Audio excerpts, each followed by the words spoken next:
साथ बाजार के पारखी अरुण केजरीवाल जी अब जुड़ चुके हैं।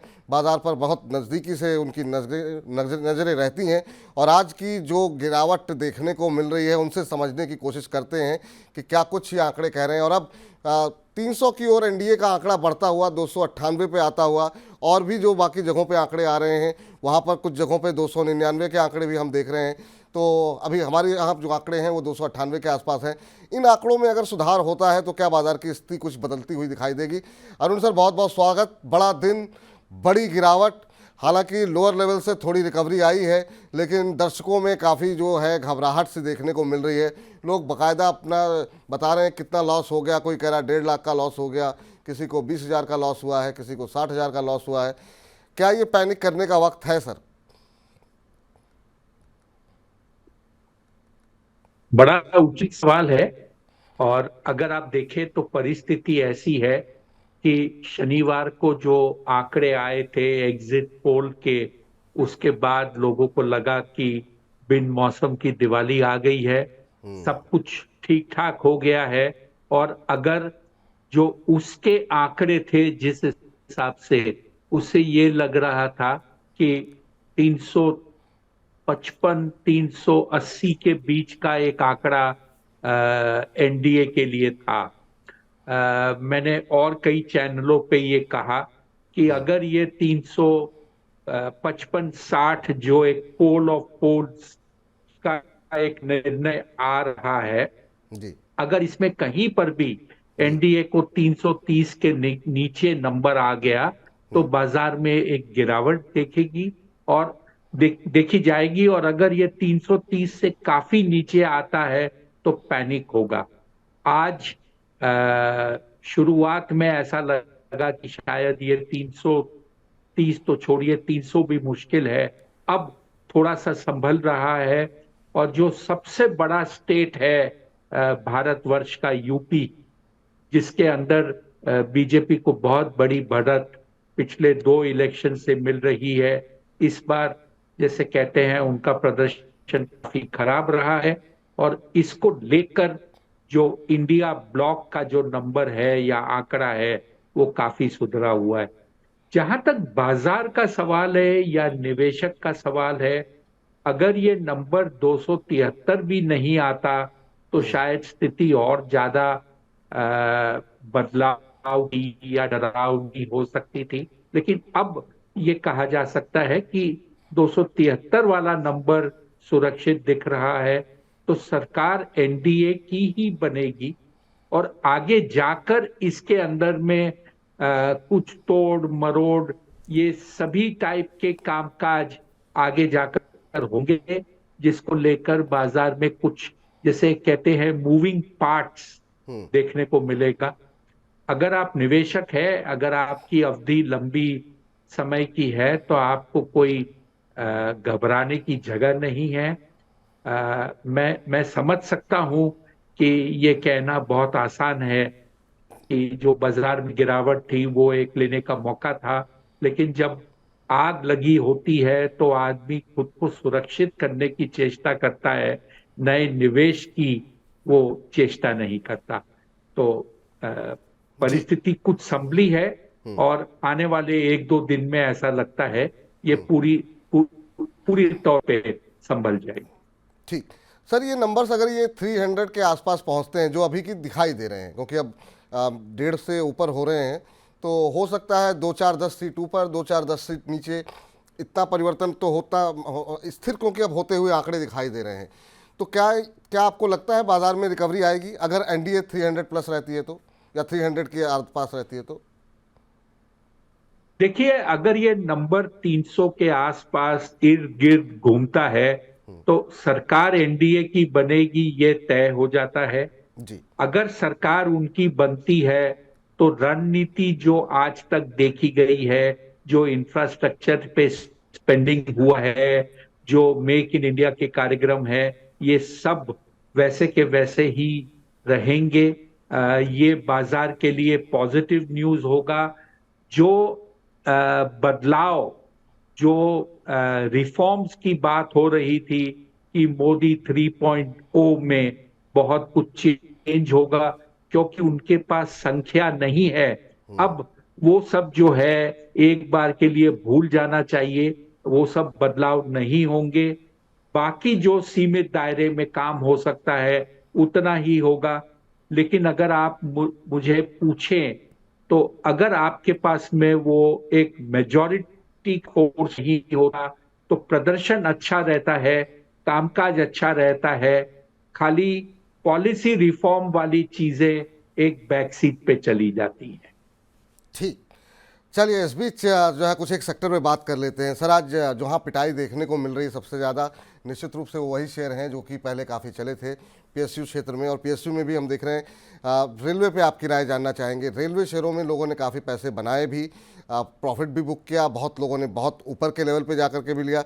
लेकिन आज जो गिरावट है, क्या ये एक बाइंग अपॉर्चुनिटी है? आरवीएनएल हम देख रहे हैं करीब 7% नीचे, आईआरएफसी 7.5% नीचे, इरकॉन 11.25% नीचे, बड़ी गिरावट देखने को मिल रही है। तो रेलवे शेयरों पे आपकी राय जानना चाहेंगे। क्या ये गिरावट में कुछ खरीदना चाहिए या अभी दूर रहें, शांत रहें, एक दो दिन में बाजार को सेटल हो जाने दें, उसके बाद से कोई रणनीति अपनानी चाहिए? अगर आप निवेशक हैं तो आपके लिए रणनीति होगी एक दो दिन रुक जाइए, बाजार में स्थिरता आने दीजिए। सरकार जो बनना है या सरकार जो बनने की परिस्थिति है उसे परख लीजिए और उसके बाद निवेश कीजिए। अगर आप इंपल्सिव ट्रेडर हैं जिन्हें लगता है कि इतना बड़ा दिन हो गया, इतनी बड़ी तेजी मंदी 2 दिन में हो गई, मैंने कुछ नहीं किया, तो छोटे मोटे ट्रेड आप इन शेयर में कर सकते हैं। स्टॉप लॉस रख कर कीजिए, क्योंकि ऐसा ना हो कि छोटे ट्रेड में छोटा कमाने के बदले में आपको बड़े पैसे लग जाएं। बिल्कुल। मान लीजिए अगर आप निश्चित ऑलरेडी हैं, आपने न कल कुछ किया न आज कुछ किया, आपको कुछ करने की दरकार नहीं है। 2-4 दिन संभल जाइए, कुछ मत कीजिए, अपने आप बाजार अपना लेवल खोज लेगा। रणनीति इसमें कोई बदलाव नहीं लाएगी। जहां तक सरकार का सवाल है, इनका प्रदर्शन वैसे का वैसे ही रहेगा। सार्वजनिक क्षेत्र में डिविडेंड पे आउट की एक पॉलिसी ऑलरेडी घोषित है, उसके अंदर में भी कोई बदलाव नहीं आएगा। और जो बाजार ने एक आप म्यूट हो गए सर। अरुण जी म्यूट हो गए आप। अरुण जी आवाज मिल दोबारा रही है बोलिए। आपको? आप म्यूट हो गए थे हाँ सर, एक जी, बार हाँ जी, मिल रही आखिरी है। की लाइनें मिस हो गई आपकी। तो आखिरी की लाइन वापस रिपीट कर देता हूं। जी। तो जो जो रेलवे में जो कार्यक्रम चल रहा है वो वैसे का वैसे ही चलता रहेगा, इसमें कोई बदलाव नहीं रहेगा। जी ठीक। रश्मिता पटनायक जी का प्रश्न आया है, कह रही हैं कि नमस्कार सर, पोर्टफोलियो में टोटल 16 से 17% का लॉस दिखा रहा है, वेट करना चाहिए या फिर लॉस बुक कर लेना चाहिए? और ये रश्मिता जी का सवाल ही नहीं है, ये बहुत लोगों का सवाल होगा। सबिया सैयद जी कह रही हैं कि हाय विपुल सर, गुड आफ्टरनून, मैं बहुत लॉस में आ गई हूँ, क्या करना चाहिए? तो क्या सलाह रहेगी रश्मिता जी को, सबिया जी को, जो इस समय नुकसान में मौजूद हैं? देखिए, निवेशक जब मार्क टू मार्केट डेली करने लगता है तो ये खतरनाक स्थिति है उसके लिए। आपने कल जो बाजार बढ़ा उसमें आपने अगर वो कल के भाव के हिसाब से आज लॉस कैलकुलेट कर लिया है तो क्या कर सकता है? कल जो बाजार बढ़ा है वो भी एक अननेचुरल बढ़त थी और आपने उसमें कोई मेहनत नहीं की वो पैसे कमाने के लिए। तो कल जो गिरा, कल जो बढ़ा, उससे आप समझ लीजिए करीब 1.5 लॉस आज हुआ है। इसके लिए आपको ये नंबर 15, 16, 17% दिख रहे हैं। अगर आप ट्राई करके जो आप हर बार रीडर के सवाल पूछते हो, RVNL, IRCON, IRFC, IRDA, Tata power, अगर आप उनके शुक्रवार के भाव देखकर अभी के भाव देखे तो मेरे ख्याल से गिरावट 3-4% से ज्यादा नहीं है इन शेयरों में। मेरे ख्याल से ये डेली का डेली जो आप प्रॉफिट लॉस देखकर एक असेसमेंट करते हो पोर्टफोलियो का, ये एक सही तरीका नहीं है इन्वेस्टमेंट करने का। आपकी एक लंबी अवधि होती है, कितने भी समय की हो, आप उस हिसाब से अपना पोर्टफोलियो देखिए। उतार चढ़ाव इस टाइप के बाजार में आते हैं। अगर आप आज के दिन में इसमें शामिल नहीं थे तो आपने न तो कुछ किया ये कमाने के लिए, न कुछ किया इसे खोने के लिए। बाजार संभल जाएगा, 2-4 दिन का समय दीजिए। जी ठीक। अमित जी हमारे साथ मौजूद हैं इस समय बातचीत करने के लिए। अमित जी को नमस्कार। नमस्कार सर, नमस्कार कैसे हैं अमित जी? सर। बढ़िया है, कानपुर में है सर। बहुत अच्छे दिन बात हो रही है, चुनाव का रिजल्ट आ रहा है आज। चुनाव का नतीजे आ रहे हैं और बाजार में घबराहट बढ़ रही है। जी कानपुर में सर, लेकिन बाजार में घबराहट बढ़ रही है सर। लेकिन मनी 9 के सर हम ग्राहक है या कस्टमर है, मेरा पोर्टफोलियो 71% प्रॉफिट में है सर। चलिए ऐसे ही खुश रहिए सर। बहुत अच्छी खुशखबरी आपने सुनाई, क्योंकि आज मैं देख रहा हूँ लाइव पे इतनी सारे लोगों की टिप्पणियाँ आ रही हैं, इतना लॉस हो गया, बहुत लॉस हो गया, तो मुझे लगा कि शायद आप बताइए सर, कानपुर में कौन जीत रहा है इस समय, रुझान क्या कह रहे हैं? सर कानपुर में तो हमारे यहाँ जो है वो भाजपा सीट आगे निकल रही है। भाजपा की सीट आगे निकल रही। चलिए ठीक है।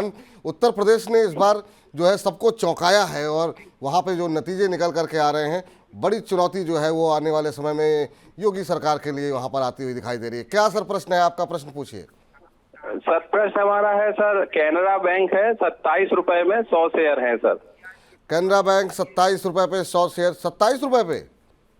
जी सर, 27 रुपए में 27। अरे बहुत बहुत मुबारक हो आपको सर। मतलब 13% टूट गया है तब भी 112 पे चल रहा है, आपने 27 पे लेकर के रखे हुए हैं। ऐसे ही थोड़ी आपका पोर्टफोलियो इतना चमक रहा है। अभी कितने समय तक होल्ड कर सकते हैं? हेलो। हाँ, अभी कितने समय तक होल्ड कर सकते हैं? सर होल्ड कर सकते हैं अभी सर, 1 साल और कर सकते हैं। मैं ये पूछ रहा था सर, इसमें मुनाफा वसूल लें या और एवरेज कर लें? चलिए महत्वपूर्ण सवाल है यहाँ पर। आज 13% टूटा हुआ है सर। एवरेज करना के लिए क्या कैनरा बैंक सही कैंडिडेट है इन लेवल्स के ऊपर, या 1-2 दिन बात करना चाहिए? दूसरा, 1 साल ये होल्ड कर सकते हैं। 27 पे लिया हुआ था और 111-12 के आसपास अभी का भाव देखने को मिल रहा है। विपुल जी, इनका एग्जाम्पल लेकर एक रणनीति में निवेशकों को समझाना चाहता हूं। जी मान लीजिए आपके पास 100 शेयर हैं और आप एवरेज करने की इसको चेष्टा करते हो और आप 100 के बदले में 200 शेयर आप निवेश कर लेते हो, तो आपके 100 शेयर की एवरेज 27 है और आज मौजूदा स्तर पे आप 112 में लोगे। 27 के सामने आपकी जो एवरेज प्राइस है वो यहां से 3 गुना बढ़कर करीब 70 रुपए के आसपास एवरेज हो जाएगी 200 शेयर की। आपको लगेगा मेरा शेयर की खरीद भी महंगी हो गई है। मान लीजिए आप प्रॉफिट बुक कर लेते हैं, उसके बाद अगर आप कनारा बैंक लेंगे तो आप 100 रुपए 110 रुपए के आसपास लोगे। इनके लिए एडवाइस, या सभी उन निवेशकों के लिए एडवाइस जो ऐसे भाव आने पर एवरेजिंग की बात करते हैं, कि एवरेजिंग आपके लिए सही तरीका नहीं है। अगर आपको लगता है कि उस शेयर से मुझे निकलना है तो निकल जाइए। अगर आप चाहते हैं कि आपको ऐड करना है तो पहला माल एक बार बेचिए, जिससे कि पुराने खरीद की कीमत आपके कैलकुलेशन में न आए और फिर माल लीजिए। ये नीति होनी चाहिए। ये रणनीति होनी चाहिए। और ये फिलहाल अगर आप बाजार की स्थिति भी एक बार देख लेते हैं, क्या स्थिति देखने को मिल रही है। अभी भी 5% के आसपास की गिरावट निफ्टी के अंदर बरकरार है और इन्हीं लेवल्स के आसपास कंसोलिडेट होता हुआ दिखाई दे रहा है। और 300 के आसपास इस समय एनडीए दिखाई दे रहा है, 226 पे इंडिया दिखाई दे रहा है। और वहीं अगर हम देखें अदर्स जो हैं वो 19 के आंकड़े के आसपास जो है दिखाई दे रहे हैं। अभी बहुत ज़्यादा तेज़ परिवर्तन तो यहाँ पर देखने को नहीं मिल रहा है। हालांकि कुछ जगहों पर जो काउंटिंग दिखाई जा रही है उसमें 300 प्लस के नंबर जो है 302 303 के नंबर भी देखने को मिल रहे हैं। इस बीच बारामूला से उमर अब्दुल्ला ने अपनी हार को स्वीकार कर लिया है। तो ये कुछ एक अपडेट इलेक्शन से जुड़ी हुई भी आपको लगातार हम आपको दे रहे हैं, ताकि अगर आप मनी 9 के साथ बने हुए हैं तो अपडेट्स में कोई कमी नहीं होनी चाहिए आपके। इस बीच एक और सेक्टर्स की बात कर लेते हैं, क्योंकि सेक्टर स्पेसिफिक होना जो है आज के दिन वो काफ़ी महत्वपूर्ण है।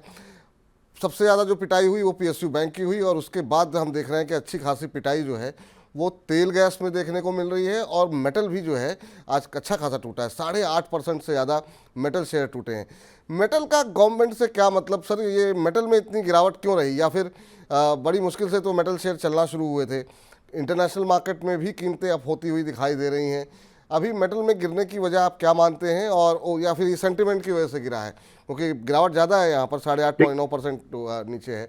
आपकी सलाह क्या रहेगी? विपुल विपुल जी, इसमें तीन मुद्दे आते हैं। जी। पहला, सरकारी कंपनी जो आपकी हिंदुस्तान कॉपर है, वो एक बहुत ही फेवरेट काउंटर इन्वेस्टरों का हो गया था, और उसने एक बड़ा ही शानदार रिटर्न पिछले 6 महीने में, 12 महीने में दिया है। जी। उसमें एक बड़ी गिरावट है। अगर आप मेटल पैक की बात करें तो हिंदुस्तान कॉपर को छोड़ दीजिए, बाकी जो शेयर इन दिनों चले हैं, एल्यूमिनियम, उसमें थोड़ी गिरावट है। आपके स्टील काउंटर्स थोड़े से वीक हैं। ये बाजार के स्थिति को लेकर है। निफ्टी कमजोर है, सेंसेक्स कमजोर है, तो इसमें जो स्टील काउंटर होते हैं वो भी उसके साथ कमजोर है।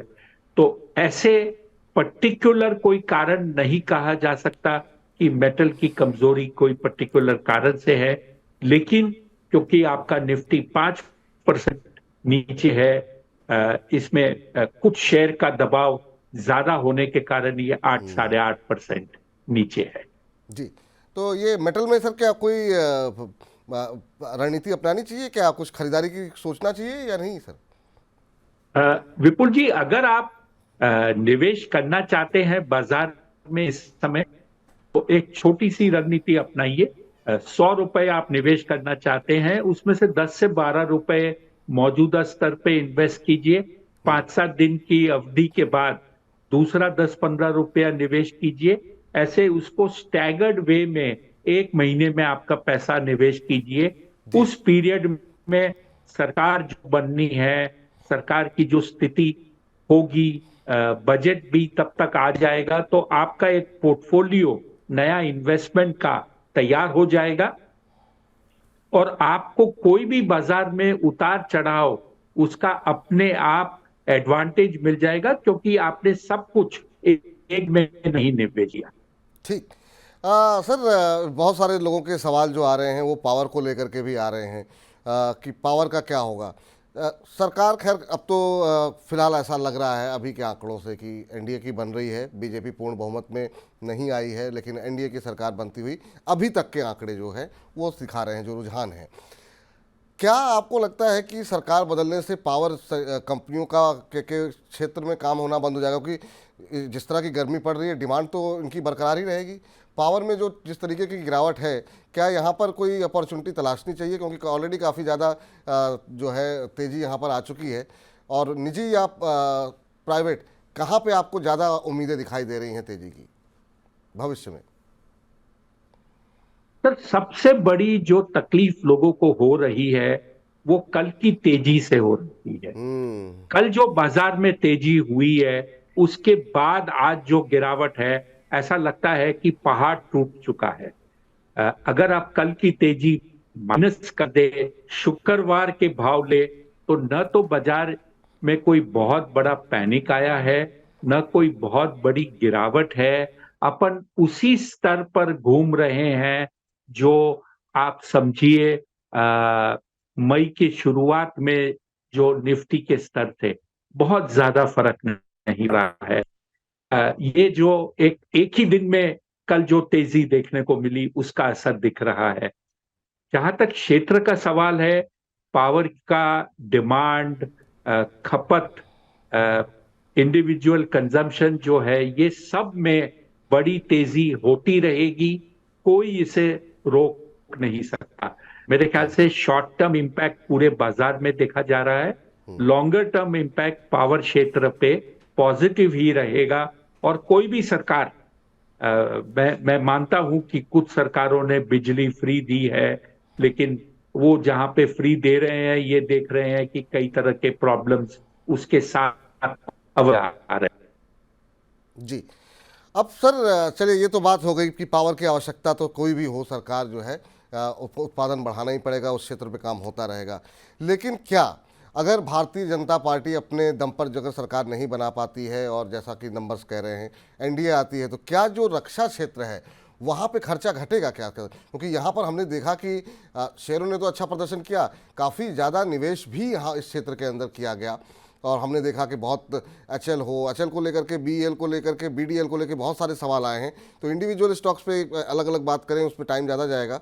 मैं ओवरऑल रक्षा क्षेत्र का भविष्य आपसे जानना चाहता हूं कि अगर यही सूरत में एनडीए सरकार बनाती है, बिना बीजेपी 240 के आसपास रहती है, तो क्या आपको लगता है रक्षा क्षेत्र में जो दबाव जो है वो और बढ़ता हुआ दिखाई देगा जो शेयरों के अंदर? देखिए, भारतवर्ष के इर्द गिर्द जो देश हैं, उनकी जो परिस्थिति है अपन जानते हैं कि रिलेशन बहुत ज्यादा गठित या अच्छे नहीं हैं। उसको देखते हुए रक्षा और रक्षा जी। संबंधित योजनाओं पर पैसे अवश्य बढ़ते रहेंगे। आप उनको कम नहीं कर सकते, और जब आप उनको कम नहीं कर सकते, आपको मेक इन इंडिया को प्रोत्साहन देना पड़ा। पिछले 2-3 साल में मेक इन इंडिया का जो प्रोग्राम है, उसको जो प्रोत्साहन देने के बाद में वृद्धि हुई है, वो बहुत बड़ी एक उपलब्धि इन इन डिफेंस कंपनियों को मिली है। एक चीज और ध्यान रखिए कि ये जो डिफेंस कंपनी सार्वजनिक क्षेत्र की है, इनकी ओनरशिप सार्वजनिक क्षेत्र में है, इनको ऑर्डर मिलते हैं गवर्नमेंट ऑफ इंडिया से, इनको जो स्पेशलाइजेशन मिलता है अगर इनके पास में नहीं है, ये लोकल प्राइवेट कंपनी या इंटरनेशनल कंपनी के साथ तकनीकी कोलैबोरेशन करके वो कोलैबोरेशन इंडिया में लेके आते हैं और प्रोडक्ट बनाते हैं। कंपनी के पास पैसे है, कंपनी के पास ऑर्डर है, कंपनी के पास में टेक्निकल कैपेबिलिटी है। इसके अलावा किसी भी कंपनी को कारोबार करने के लिए और कुछ नहीं चाहिए। तो मुझे लगता नहीं है कि इस क्षेत्र में कोई दबाव आएगा या कोई भी किस्म का अड़चन आएगा, क्योंकि भारत इस क्षेत्र में खर्चा कम नहीं कर सकती मौजूदा स्तर पे। चलिए, तो ये राय यहाँ पर निकल करके आती हुई रक्षा क्षेत्र को लेकर के, लेकिन बाजार में फिर से थोड़ी रिकवरी आ रही है। अब 4.5% नीचे निफ्टी 1034 अंकों की गिरावट, 22,229 का लेवल देखने को मिल रहा है। तो लोअर लेवल से थोड़ी थोड़ी करके रिकवरी बाजार में आती हुई दिखाई दे रही है। आज 21,281 का लो लगाने के बाद अब 22,229 का लेवल देखने को मिल रहा है।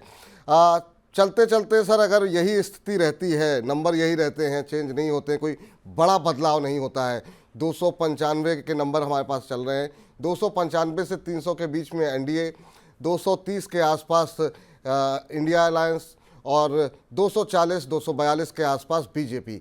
इस मौजूदा सूरत में आने वाले दिनों में बाजार को आप कैसे पढ़ पा रहे हैं, देख पा रहे हैं? क्योंकि हमने देखा बहुत शानदार जो है रैली जो है बाजार के अंदर देखने को मिली है, और बहुत सारे ऐसे हमारे दर्शक रहे होंगे जिन्होंने शायद बड़ी गिरावट का दौर नहीं देखा, जैसे 2008 का दौर रहा या उसके बाद एक बार बाजार में गिरावट देखी थी, वैसा दौर नहीं, कुछ भी खरीद लो चल जाता था।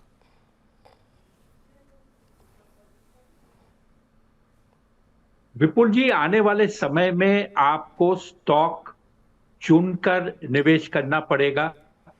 लिस्ट के ऊपर कहीं पर भी उंगली रखकर आप खरीद नहीं पाओगे। मेहनत करनी पड़ेगी, और पैसा बनाना इतना आसान नहीं रहेगा जितना कि पिछले 6 महीने में रहा है।